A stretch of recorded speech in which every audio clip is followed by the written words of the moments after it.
Hello and welcome back to Academy Rush. For 100 Thieves, Prismo is joining Riv and I for our final game of the day, Cloud9 versus CLG. How you doing, Prismo? I'm doing good. I mean, I just played my match, but I'm ready to cast this next one. All right, I'm ready too. It should be an exciting one, to say the least. I mean, it is lopsided in terms of the current scores for each of the teams. CLG definitely struggling this split. But in that fashion, I think I'm excited to see what they bring out, because you're kind of hitting that point in the split, do or die. So you have to start trying stuff, right? Just put something out there, hope you can knock down C9A peg, and just like that, we're on to the Rift and into the laning phase. Exciting. I mean, CLG definitely coming in as the David and C9 more of the Goliath. Yep. But I'm excited to see what they can pull out for this game for sure. Well, taking a look at the champions that hit the Rift, we do have that Karthus in the jungle. It's been talked about for a couple weeks here, finding more prevalence with the ability to just kind of hard farm, scale late, you know, hit that level 11 and really make a difference in some side lane engagements with kind of the, the global ability. But I guess my question then is, what can the Rek'Sai get done in the early game, to maybe punish the Karthus for spending so much time clearing those camps? I mean, that's definitely going to be the question in this game. C9 has a really mid-focused comp. I mean, Rek'Sai Cassio is like a notorious, Rek'Sai just flashes on you, Cassio hits the W, you're dead. Yep. So they definitely have to snowball really hard, because the picks like GP, Karthus are going to be super scary in the late game. And correct me if I'm wrong, too, I'm also noticing a Galio in the bot lane, a popular pick of old, previous metas. Haven't seen this one in a little bit, so just another melee support finding its way into the bot lane. I'm going to be curious to see how CLG utilizes this, kind of touching on a little bit what we just talked about, trying something new to maybe get a win. Yeah, the Galio pick is kind of interesting to me. I've seen it a few times. The whole tech behind it is they go Nimbus Cloak. So when they flash in and have the W, obviously you can't W flash anymore, but they get the super move speed from Nimbus and they try to land a taunt. Still can essentially guarantee the taunt as long as no one's same flashing away. Early level 1 invade though from CLG. This is not how you start a game when looking for the victory. Double kill for Rek'Sai. Uh-oh, this jungle matchup just got so lopsided. This is looking really tragic for CLG, I'm not gonna lie. But hopefully they can scale. I believe in them. I believe in them too. You've got to believe when it's only 2 minutes into the game. Well, talk to me about this, because I'm sure as like any League player, you have found yourself in this exact situation. I've found myself in plenty of solo queue situations where we're staring down the barrel of a 2-0 jungler early. What are you guys talking about? As soon as this happens, how do you guys compose yourselves and then devise what will now be your early game strategy to kind of stem the bleeding? Well, ironically enough, this actually happened to me in my game today, where something tragic happened level 1. All right, so very timely. I'm sorry to no open worries. this very special wound. It's okay, it's okay. Basically, for the team that loses, you're kind of like, oh, now we can't really do anything. And then when you're on the receiving end, you're like, okay, well, this guy can do whatever he wants now, so just try and farm. Hopefully we can fall back on one of our super hyper carries, make it to that item break point we need to be at, but this is definitely really scary for CLG. So then I guess a small amount of solace here for CLG is the fact that they have fantastic scaling across a number of their champions. So if they can make it to that 35-ish minute mark, maybe then we really start to see the GP, the Aphelios, and the Karthus all come online. Maybe that's the idea behind the invade, because you're also invading with somebody who has 2 people who have no crowd control that early in the game. Right? So the other team could just bum rush you. Here, fighting the bot side. Yeah. The Aphelios tech, let's see it. He has tiny shield. Phil go back in! Are you gonna turn this around? Phil! Okay. He went for the hero play. Yeah, it was a hero play. That could near save the game if you're able to kind of sneak one back in the 2v3, but this will even further extend the lead. Is he for dead? Is he, wins. Disrespectful, maybe. I think he's got the dead. flash. Oh, he's dead, actually. He flashed the passive auto. This game is Follow up.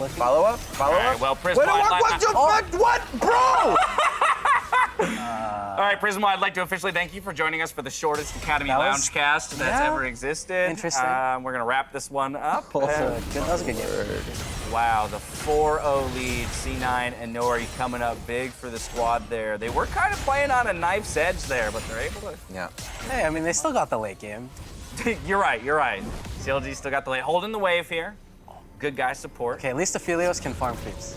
Yeah. But once C9 comes back on the map, Dragon's coming up, they can get whatever they want. They're probably thinking, okay, I'm super strong, guys. Let's take everything on the bot side. Let's snowball this game out of control. I mean, 2K lead, 4:30 into the game. Yes, Froggus did the best he could in this moment, get to the other side of the map, punish the jungler, right, for the gank by taking away some of those camps. But I think I would still much prefer Inori's situation. So, in that situation, you're probably only going to get a few hundred gold out of this as wind. Do you walk back in? Like, maybe a pickaxe? Like, is it worth it to come back and lane with that? You talking at the end of this replay here under turret? Yeah. Well, let's get to that moment. Let's maybe see if we can figure out what he's thinking. Well, let's see. Okay, so he has his Severum Q. He's looking for some kind of damage on the return, but I mean, I just think he didn't respect the Nautilus at all. Nautilus can just walk up to you, auto attack, follow your flash with the hook. Perfect execution by Diamond here, by the way. Yeah. But I just think this is the part you're talking about, right? Yeah. Where it almost looked like C9 was ready to let him go. Yeah, and they were. And Win, again, he kind of looked for that hero play. If I can snag a kill on the back end and salvage this, all right. I think you only come to lane with a longsword. Maybe a little easier to CS on. I think it kind of ties back into what happened level 1. Like, you get that extra pressure on you to, like, make something happen, you know? Gets in your That's head good a little insight. bit. That's Yeah. good. That's really good insight. That also happened to me today. Definitely feeling a little pressure. Ah. Oh, the max range hook coming through again. And the Rek'Sai over That's the a good wall. turret. Oh my goodness, Oh. just not enough. Just Annoying. not enough. Now you're at such an item, level, XP, everything disadvantage at this point. This is quite tragic. If you notice, the Karthus was also hovering around the bot lane there, so he was trying to make something happen, maybe counter the gank, but Right. he wasn't there in time, and now he has to walk all the way back to his top side to get his Raptors. Like, this game is looking really grim. There's that free dragon that you talked about, right back out on the map, focusing the bot side where their advantage is, picking up yet another couple kills, and the dragon on the back end.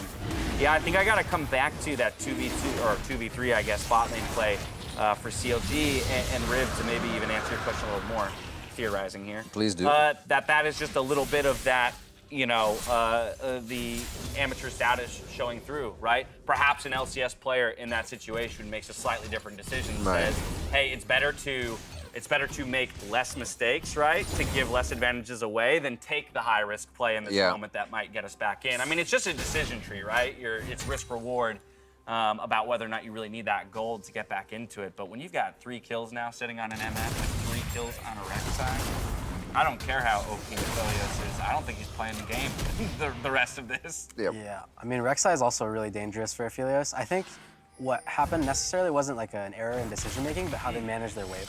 Okay. Their wave was in a really, really poor spot, and Rek'Sai really took advantage of that because they kind of had to crash their wave in the tower. And I think C9 really capitalized on that right before they got the crash off and forced. Cool. So it was just, it was an amateur mistake, but I don't think it was necessarily like I shouldn't have taken. Right. See what they got. Oh, equilibrium mark on a minion. Level 6 on the Karthus, coming in for the lane game. Oh, Phil goes down. It's a good trade. Trade it back. Just give it to Wind. You know, it's funny, we were just talking about how CLG made a misstep and overstayed their welcome, tried to crash their wave. C9 did the exact same thing, but they didn't get punished as hard for it, obviously, because Karthus can't really just flash on top of you like Rek'Sai can. Right, lucky that the trade killed the Nautilus, so they're not handing that 400 gold bounty over just yet. But the first kill on the board for CLG, C9 again looking for the punish. You're gonna spend resources down bot, we're gonna go top side and pick up this 8-minute Rift Herald. I see. So I think what happened there was C9 already made it their objective. We're going to play for this Rift Herald. We're going to get this off the map. And CLG, knowing that that was C9's next play, tried to counter and make a trade on the bot side. And C9 bot lane just wasn't able to get their wave in time. They just got punished by the Karthus game. Right, 1-for-1 is all you get. The power of the Galley or W? You can't really escape that. I guess the MF had to flash though. Right on the edge there. But even so, this isn't even that bad for C9 against bot lane. I mean, they go 1-for-1. And MF 1-for-1 and the kill goes on the ADC as opposed to the support on the other side, right? Yeah, this is, MF and Nautilus are still really happy with how the game's going. Yeah, let's play a quick game. Well, actually, action for top lane, so let's watch this first. Is he dead?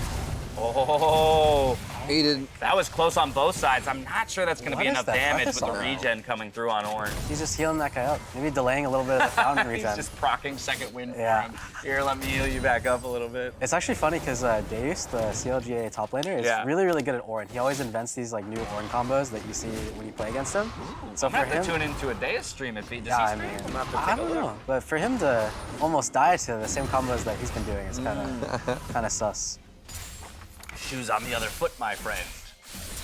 Let's see. And how is mid lane going? Seems to be pretty even. Or down CS a little bit. Right, it's actually pretty funny that when we first got into the game, we were talking all about Rek'Sai Cassio being a strong duo in the mid lane, but then with the way that early game played out, everything's actually revolved around the bot lane. Again, we're down here to see the Rift Herald get dropped. Do you think this is a we go for the turret kill or just take our TP. 2 plates and back? Oh boy. Double TP. I think that C9A wasn't thinking about the teleport coming in. This could be a 50-50 play retreat. Yeah, full-on dive. Oh, Zero's out diamond quickly, but the MF ult across the top. This is even so far in the trades. C9 was a little bit too quick to pull the trigger, I think. They could have, if they knew that GP was going to TP in, they dropped the Herald, say, let's see what the other team does. You know, maybe if he TPs, we back out. I think C9A committed way too hard to that point, for sure. Triple kill on Karthus.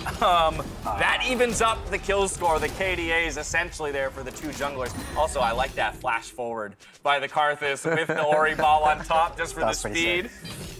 I mean, now we have a game on our hands. Looks We like do. C9A had the win. They had everything they wanted. They were in full control of the game, and they're like, here you go, CLG. Let's make the game last a little bit longer. Fair to call that an overreach by C9. Yeah, definitely when you're setting up for a play. I mean, CLGA is Oh, man. Conquered. You may have brought the game near to even, but Nori is still a Fed wreck side, my friend. Yeah, that's true. Well, as I was saying, C9A, you know, they wanted to drop the Herald and the ball in. They overcommitted for this because GP has the teleport. Obviously, CLGA knows, like, C9A will make this play. We have to do whatever we can to stop them. So they're thinking, okay, I'm going to TP in. All C9A has to do, bait the TP out, and then they can keep doing the same thing, yeah. But they super overreach for this. You may be ahead, but you cannot dive the tier 1 tower at this early in the game. With the play. So this flash right here, Ori ball, that was 4 sick. speed. I like that. I like play. that one too. Fragus Karthus is a force to be reckoned with, especially once he gets items. Oh, for sure, and that triple kill is going to do massive, because one of them was a shutdown on the MF, so that's an incredible amount of gold that just popped into that card. This guy is rich. Starting to get some Dark Harvest stacks too, that always feels nice. There's some games where you look back and you're like, I got 1 or 2. Right, this makes this room choice awful. Yeah. I don't know if you guys noticed, but I think Ica was Zoe that played LCS Yes. with Dark Harvest. He got his like 7th stack at 60 minutes or something. Yeah. I remember that. Oh, misclick there. What we're going to call that one? Or no. Canceling. Womp womp. Whoa! Over here to 0 out 1. Take out the power. Yep. Take out the jungler around the dragon. Who gets this? What do you guys think? Yeah, this is tough. I don't know. They had to trade 2 just for that kill, and with their jungler down as well, I think CLG's going to feel good about it. I think Oh, the Galio I pulls Fudge it. Oh, all over the wall. Yeah, Fudge doesn't have his ult. There's no real way to get in. There's no way to lock down for King, right? That was kind of a huge... Fight dance. Box! There it is. That was a really good ulti from Paul. Oh. All right, I take it all back. I think C9's going to win that fight. Take it back. Wow, that was a big play. I mean, CLGA had definitely a numbers advantage, but C9A still had all their ultis. They still had the Cassio R, the Flash, Yep. MF ulti. Did he just walk through both of those wards? Yeah, I mean, I think CLGA, you know, they really tunneled on getting the dragons. Like, we have more people here. Yeah. But I think you can know Big something's tunnel. up when C9A stays, even though they're at a numbers disadvantage. Like, they have to know something you don't, right? And That's a good Alphux- point. That transition to they're delaying us to they're making a play is very hard to decide. That mental gymnastics that you have to do to kind of understand, like, what information did they have that is allowing them to make this decision? Because I don't think they should be making the decision. That means that they probably have information I don't, right? Or at least it suggests it. And that's kind of the mind game of professional League of Legends is, what do they know, what do they not, and why are they making these decisions? What can I infer based on the decision or the move they're making? Yeah, that's what I love about League the most, I guess. The information that you know and your opponents knows. I mean, I think that play, CLGA could have gotten away with it, but it was just really tragic with the dragon reset there. Yeah. I think maybe they could have gotten out in time, but that was just really unfortunate. Leashing back, it basically baited them back into At the that point, river you just for a have to little say, bit let's longer. cut our losses, let's get out. Yeah. Maybe we give the dragon, at least we all live. But holy moly, that Cassiopeia, who was largely ignored at the beginning of the game, now has 5, 1, and 2. It's like kill triple score. kills to every. It's one person in each fight. It's great. Yeah, who gets the Man. next triple kill? Just overloaded kills. I would hate to 4K be gold. Achilles. That feels bad. Look at his items. Caulfield's just chilling. Caulfield Zerkers. Yep. Looks like top tower will fall very soon. Yeah, turret plates are down, so this one should melt to the trio in the top lane. See, we got second Rift Herald spawning here in just a moment, so I imagine with Dragon off the map for another 3, that'll probably be the next focus. And with the Rift Herald, they're probably going to look to break the mid tower. I think most teams usually use it for mid lane. They try and find timings where they push in their side lanes, where you see everyone else, and you guys group as 5 in the mid lane, get the tower. I mean, opening mid tower for C9 will be...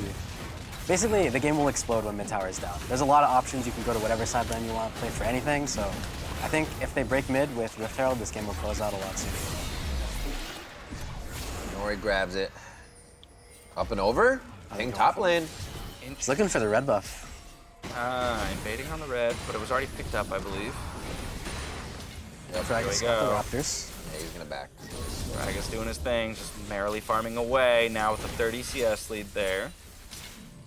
And how many levels? 2 levels. Again, that's part of it too. I think a lot of people, when they look at Karthus, rather, they focus on the CS advantage. But the other big aspect of that farming potential is the XP. It's hitting that level 11 spike well before the other jungler, even in a losing game. That's what's crazy about it. I mean, CLGA's saving grace is definitely Fragus once he has levels. The Karthus level 11 ulti is really, really powerful in fights, so I think they're just giving him all the farm. Just give every objective, Yeah. just take the camps, and then hopefully he can carry. There's some real potential for Wombo between a Gangplank ultimate, an Orianna ultimate, and then a Karthus ult to finish everyone off. So again, Aphelios with the right guns can also supply some pretty nasty AoE burst damage as well. So we'll have to see if they find that perfect fight. Oh, the clean combo! that's the the clean combo! That was disgusting! Get it! Oh, he had the orange. Dead? Deus, no! He should be able to kill him. He should be able to kill him. Oh, he burns down. That's literally the combo that he That's was the the one combo. that, I don't know if he invented it, but he's definitely one of the first people I've seen So to do it. again, first time I've seen it, at least that slick. It was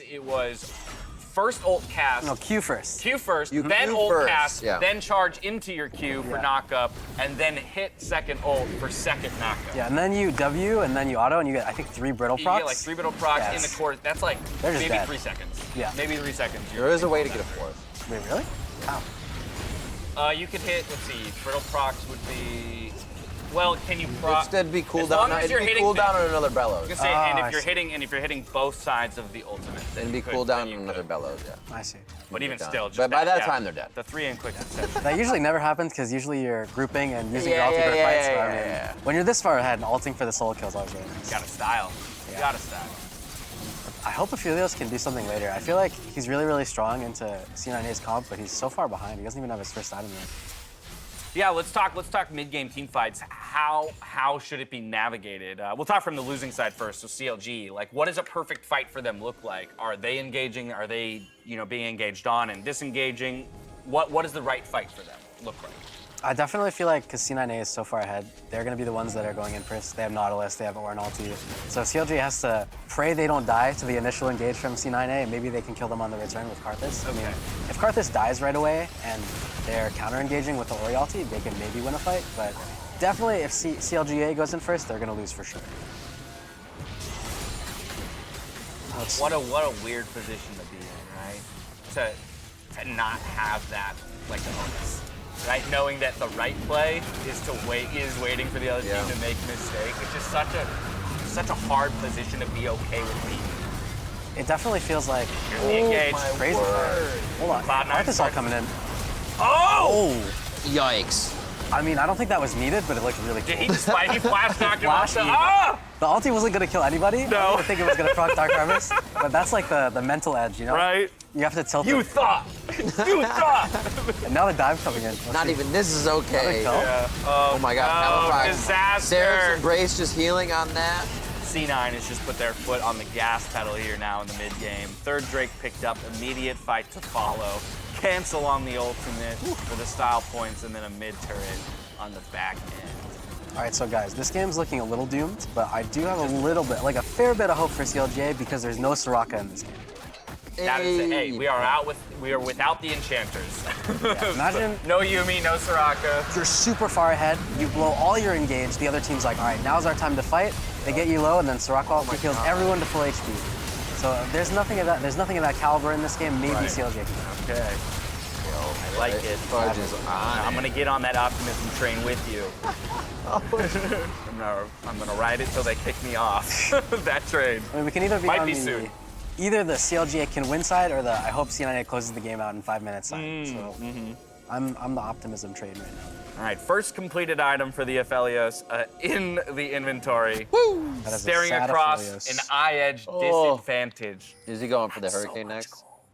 Probably, yeah. Yeah. I mean, it doesn't matter what he builds. I think it'll take him maybe You're not wrong. it'll take him like 60 auto attacks to kill him. Oh Lord. That's gonna suck. Feels bad. At least he has the Conqueror. Maybe he can shred through a little bit more. Oh, that's true. I like going Conqueror on first. Yeah? So did you actually get the tri-lethal tempo yet? I've tried it. I don't really understand why people are going it. I mean, it's like late game you go crazy, right? When you Yeah. overscale attack speed. Usually your your turrets proc or like your sniper key procs it, you don't really get the use out of the Oh, flow. because it's like nobody's near you? Yeah. Or you ulti you and it just put procs. yourself on cooldown for the actual fight that's Yeah. about to start. I feel the same way about Ezreal But too. Conqueror feels good then. I think so. I mean, I definitely think PTA is better in lane, but Yeah. Conqueror is stronger as the Blast guys on. as well. Yeah. Cool. Interesting. I'm really sad though he gets nerfed next patch. You might be one of the only people who's sad about that. Every time I pick him, we just win. It's like it took me a second to even process what you said because I was like, wait a second. I would be happy to not see that champion in my games anymore. I forget what my actual numbers are, but I think like the first 2 games I played him, I had a 26 KDA on him in competitive. There it is. He's fun to play. I feel like I'm cheating when I play him, you know? Yeah, you and, like I have packs you or and something. Sven feel the same way about Oh, affiliates. he's really good at that champ too. Yeah, what's been kind of your experience in growing in your position? Like, what are the different pro players that you kind of look at, maybe try and emulate, or do you feel like you are a young version of a specific LCS pro in terms of like play style, right? I think before I was a pro, I really looked up to Sneaky and Double Lift a lot. I mean, I think that's the main 2 that everyone is like, wow, I really want to be like them. But over the years and ever since I've gone pro, I really looked up to Double Lift a lot. It's usually the main one. Yeah. But now I feel like the gap between super like first and second place LCS AD carries and I'd say me, even though that sounds a little cocky, is definitely a lot less than it was. Hey, that's the goal. Yeah. That's the whole goal of this system right here is to start, lessening that gap and creating more competition across the region. And I don't think any LCS fan would be unhappy with Double Lift being tested more. Yeah, Right? he definitely needs to find someone that can do And that. Sven is doing that this split, right? He's kind of called across the rift to like, hey, that guy's popping off. He has mentioned in conversations with me in the past that Sneaky has always been the AD carry that he's considered number 2 to himself and his closest competition. But I know for a fact that guy wants to be challenged more. So hopefully we'll see you up there in the big leagues soon. Hell yeah. Putting down the hurt. We'll see. I think Sven is also really, really hardworking. He probably works the hardest out of every other pro. The second he got on C9, I know he went to Korea with Vulcan for a while. Yep. Those 2 are just a really, really strong duo. I hope they can test I mean, they are already beating TL, so we'll see how much better Double Lift can get over the split, and how much better Sven can get. Knowing Sven, was there a kind of like an upgrade in that mentality and just kind of perseverance to do better when he changed teams, or has it always been there with him? I think he's always been super duper hardworking. I mean, he plays the most solo queue out of any pro. And I feel like there's a lot of like complacency NA memes, Yeah. He's definitely like the opposite of that for sure. Right. Yeah, it used to be like frogging and everybody. They still play a lot. Fight coming in. Yeah, Cloud Soul is on the, not Cloud Soul, Ocean Soul is on the line here. Oh no, already 2 people zeroed out to kick it off. Carthus Soul though. Rek'Sai flashing in. What can you do? You're a Helios. There's a nice triple kill. Was that another triple kill? It's a quadra. Oh my goodness. 12, 1, and 5, King. Popping off. Give him the crown already. It's also really interesting because I feel like if you're the C9A bot lane, right? This looks like you can type in all chat after the game bot gap, Oh, yeah. Both of these bot lanes made the same mistake. So I don't think either one is playing necessarily Both that much made the better. same mistake. One was just spotted a big gold advantage early on, Yep. right? And that's kind of where it worked out all right for them. But we do see Ocean Soul picked up while they simultaneously 2-man the Baron on the other side. So all signs, points of victory here for Cloud9. Wait, do they have Ocean Soul too? Yeah, Yeah, they do. I think they got it off the back end of this guy. Wow. This game is looking not great.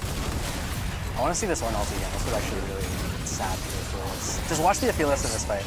And look at what happens. Fighting in this choke against an MF and an Orange is just suicide. Yeah, I mean, just what Orin the ulti heck? into the Rek'Sai E, Rek'Sai flash. Ooh, boom. Follows your flash with the ult. Wait. What do you do? Yeah, did he followed Wynn's flash Yeah. there. That was sick.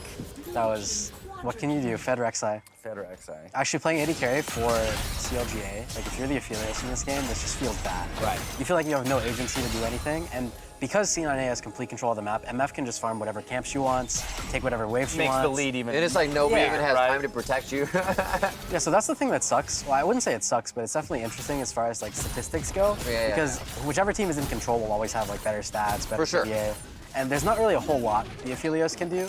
So you could say that like C9A is definitely the best ball in, but I mean, I think they're playing similarly to how CLGA played this game. They both made the same mistakes.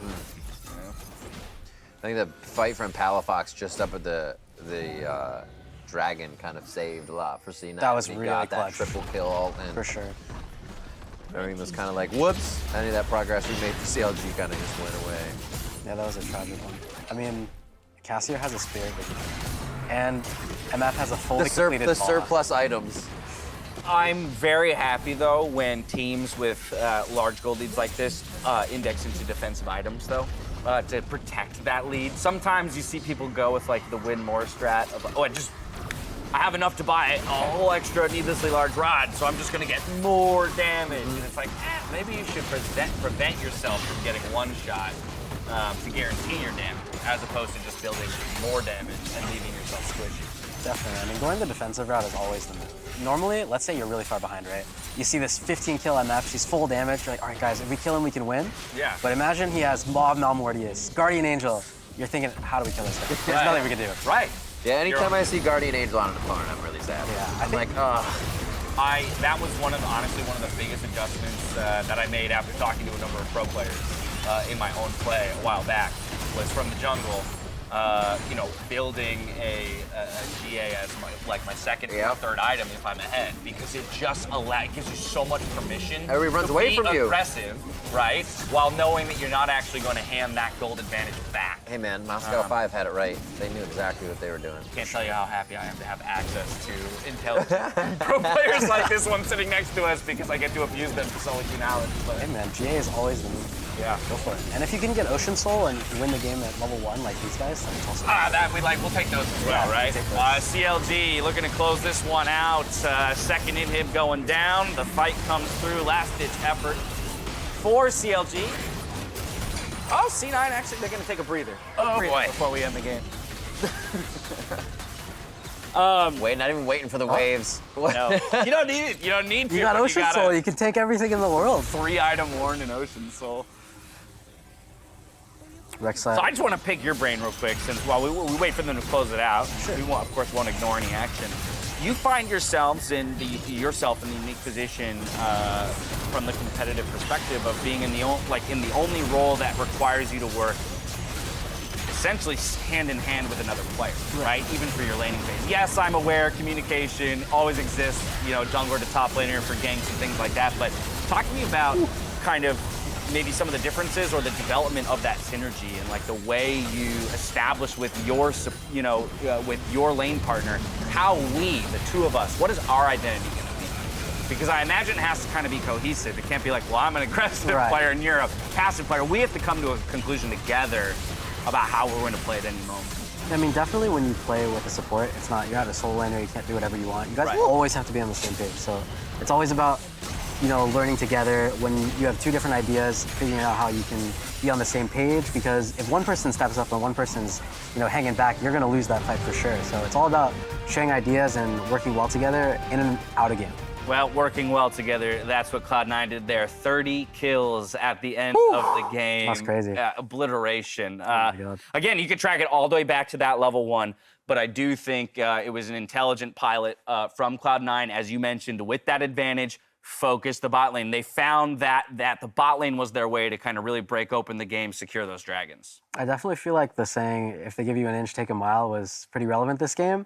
Whenever you have an advantage, you always want to press it the best you can. Everything in the game becomes about how can I get the most out of what we have right now, and C9A did a really good job of that this game. For CLG, it is going to sting, right? Still sitting with 1 win through the first half of the split. But again, the things that I liked there, I like seeing the Galio in the bot lane, trying something a little different. You spoke to how and where it can work, and I like seeing the Karthus.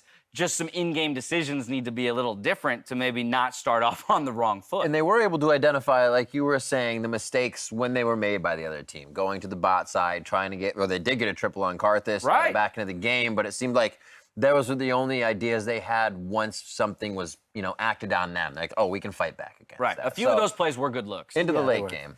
I definitely feel like when C9A is in the driver's seat and they had a really big lead, it's kind of hard to be proactive because you're so behind, but CLGA did a really good job of trying to find their way back in the game and capitalize off of the mistakes C9A made, but unfortunately, C9A just didn't make enough mistakes for it to matter. Absolutely. Well, with all of tonight's games completed, let's go ahead and take a look at the standings. Dignitas, they remain ahead of the pack at 8-1, with Immortals still trailing behind in second. That win for Cloud9, though, brings them up to a tie for third place with TSM, 100 Thieves right there, and Golden Guardians. Now, before we sign off, let's see what's on tomorrow's menu. We have 100 Thieves kicking things off as they challenge TSM. That's a doozy. Pobelter, he's making his return to the LCS stage versus Cloud9. Oh my goodness, what a... I'm so excited! I call that a Also excited. re-debut against Cloud9. That's a scary one. But with 2 more matches then before CLGA comes right back out onto the stage to go up against FlyQuest Academy. So we'll see if they can start the second half of their split on the right foot. Let's talk second round robins here. How are you feeling personally about 100 Thieves Academy's performance so far